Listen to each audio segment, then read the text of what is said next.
just leaving Verín, okay, and we're on our way to Ourense. It's 65 kilometres away. We've already done 7 kilometres. PJ this morning set a new world record for procrastinating leaving.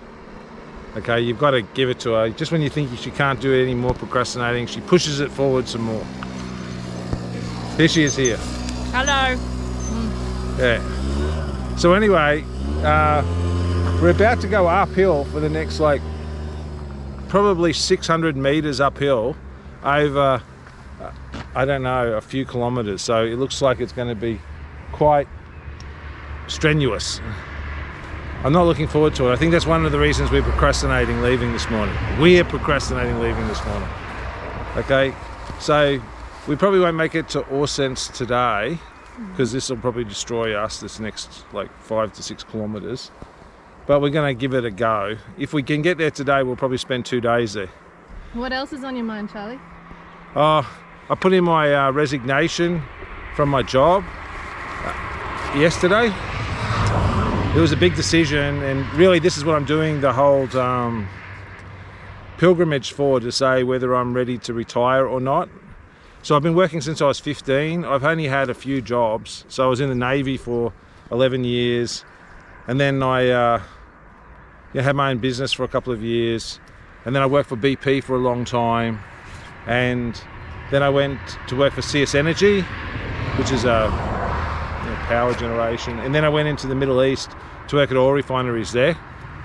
Everywhere I've worked has been fantastic. All the guys have been wonderful. I've had a magical working life.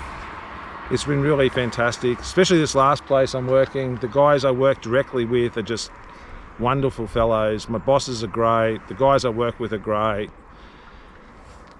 But I suppose life is short, and I'm struggling to see why I'm working still, and this will be the first time since 15 that I've not had a job. So I've been fully employed my entire life, so it's really scary, actually. It's really scary. But I really want to live an adventure, my life's been quite adventurous. I've done lots of things, I've seen lots of stuff, but I really just want to, get out. And I swear to God, it's been moving behind a desk. I mean, behind a desk, sitting in a desk. I don't know how people do it for their entire careers, because I just find it a slow death. My body's falling to pieces. I find little satisfaction. And, the pandemic's made it worse because you spend more and more time in your office. So it's all come to the bit where I kind of dread sitting in my office for 8 hours a day, just pushing bits of paper around. It's important work and somebody has to do it, but I'm just not 100% sure that it's me. So anyway, I'm sure every man that's out there understands. You really look forward to retirement, but when it actually arrives, you think, do I really want to do this? I'm getting a lot of support from my partner and my sisters and my kids to retire, because they can see how I've sort of lost a lot of fitness and I'm sort of going downhill pretty quickly with office work. So anyway, I'll talk to you after we finish the rise. I'm sure we'll be destroyed by then. This is the happy Charles, and by the end it'll be like, why am I doing this? Over your skin you can see it beat, intoxicating your energy. First time in so long you felt the heat, evaporating your bindings. Move like the sunlight, darkness can't hold you here. Bold and bright, push through the atmosphere. This is your dawn, this is your break. Move like the sunlight, darkness can't hold you here. Bold and bright. I just stopped about 1 kilometer back from here to shed some layers and check in with Charlie as to where he was. He's further up ahead and he said he's in his own private hell. Anyway, I just coincidentally stopped outside an old homestead in the middle of nowhere, and a lovely older lady came out and said hello. Unfortunately, I don't speak Spanish, but we were able to have a little bit of a chat, and she established that I was from Australia on the Camino, and I think the landscape is beautiful and I'm taking lots of photos and videos. So she was very, very friendly and I'm very grateful. People have been nothing but lovely to us here. It's really cool. But onwards and upwards because there's more hills to go.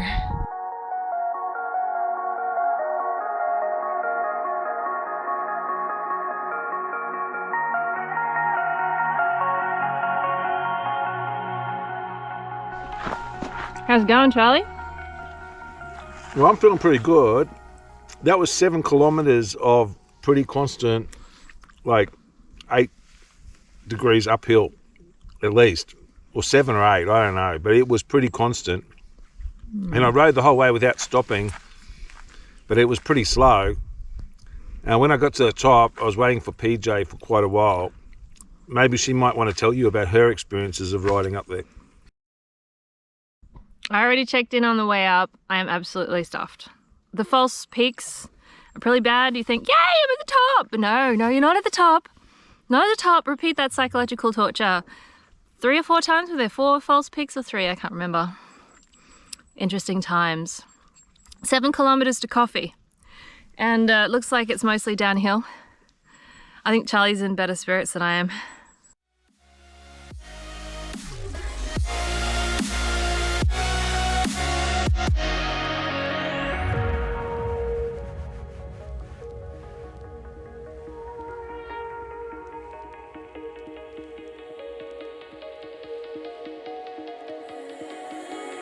I know the sadness that cripples you. It comes in waves and out of the blue. But there are days you feel freedom too. Bask in the glorious lightning. Move like the sunlight. Darkness can't hold you here. Bold and bright, push through the atmosphere. This is your dawn, this is your break. Move like the sunlight. Darkness can't hold you here. Bold and bright, push through the atmosphere. This is your dawn, this is your break. Move like the move like the move like the move like the move like the radiate, radiate, radiate. Gravitate, gravitate, gravitate you. Innovate, innovate, innovate you. Move like the sunlight.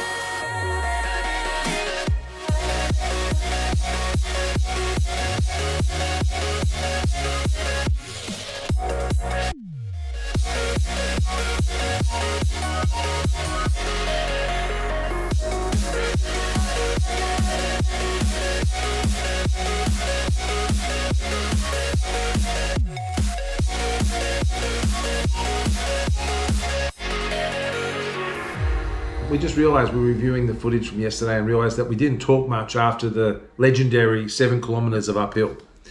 So yesterday was going to be a short day. It was only going to be about 40 kilometres because of the big uphill, and then there was another big uphill, and we were going to stop before that uphill and then do that the next day. So somewhere along the way, we decided to go all the way through to Ourense. I'm probably saying that wrong.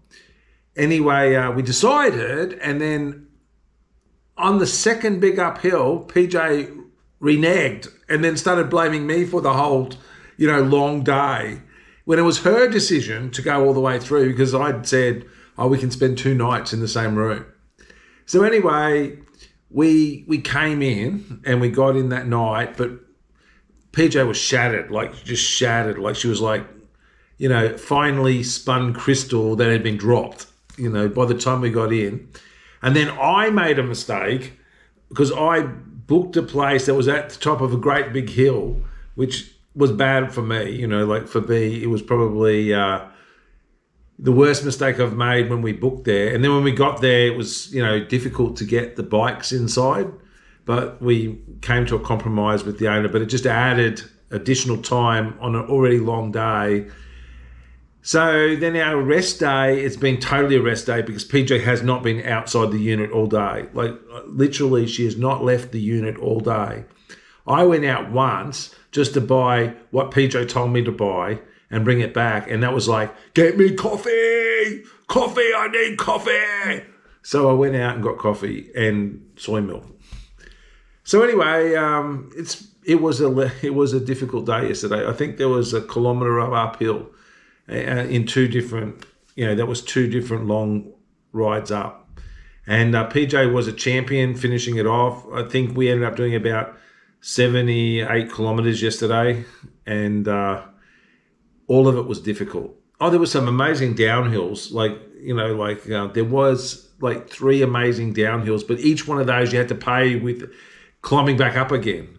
You're on these long downhills and you're thinking, oh, this is going to hurt when you get to the bottom because, they went down awfully quick, but the grind back up was quite long on each one of them. Okay, that's it.